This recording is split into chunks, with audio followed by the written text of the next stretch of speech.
Days after Venezuela's devastating earthquakes, the sky over Caracas turned a dramatic, blood-red, sparking widespread speculation online. While many link the phenomenon to the recent disaster, scientists say it was caused by normal atmospheric physics. A low sun angle combined with Saharan dust and airborne particles intensified the red hues through Rayleigh scattering.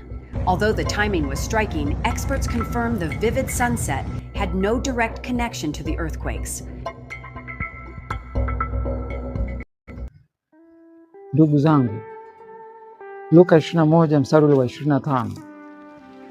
Tena kutakuwa na ishara katika jua na mwezi na nyota katika nchi, dhiki ya mataifa wakishangaa kwa kuvuma kwa bahari na mawimbi yake, watu wakivunjika mioyo kwa hofu na kwa kutazamia mambo yatakaopata ulimwengu. Wa 28 anasema, basi mambo hayo yaanzapo kutokea, changamkeni, mkaviinue vichwa vyenu, kwa kuwa ukombozi wenu umekaribia. Matendo ya Mitume sura ya 2 mstari wa 19 hadi wa 21. Nami nitatoa ajabu katika mbingu juu na ishara katika nchi chini, damu na moto na mvuke wa moshi.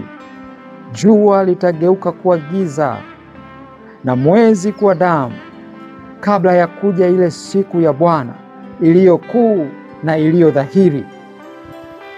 Mstari wa 21 tunaambiwa nini cha kufanya. Na itakuwa kila atakayelitia jina la Bwana ataokolewa. Ndugu zangu, majira tunayoishi, tunaishi katika majira ya mwisho kabisa. Tuko mwishoni, tuko ukingoni, siku zimeisha ndugu zangu. Hizi ni nyakati za mwisho, hizi ni siku za mwisho wapendwa. Wewe ndugu yangu unaitazama video hii, kama hujampa Yesu maisha yako, kama hujamkabidhi Yesu maisha yako, hujaokoka, si mkabidhi Yesu maisha yako leo. Haya tunayoyaona ni ishara ya kwamba siku zimeisha, muda umeisha. Yesu yuko karibu kulichukua kanisa. Yesu yuko karibu kuwachukua watu wake. Unyakuo umekaribia. Ndugu yangu, nikusihi sana, kama hujampa Yesu maisha, mpe Yesu maisha yako leo. Wanasayansi watakuja, lakini hawatagundua wala kuona wala kupata majibu ya matukio yatakayotokea nyakati hizi tulizo nazo, kwa sababu ni matukio ambayo yalishatabiriwa.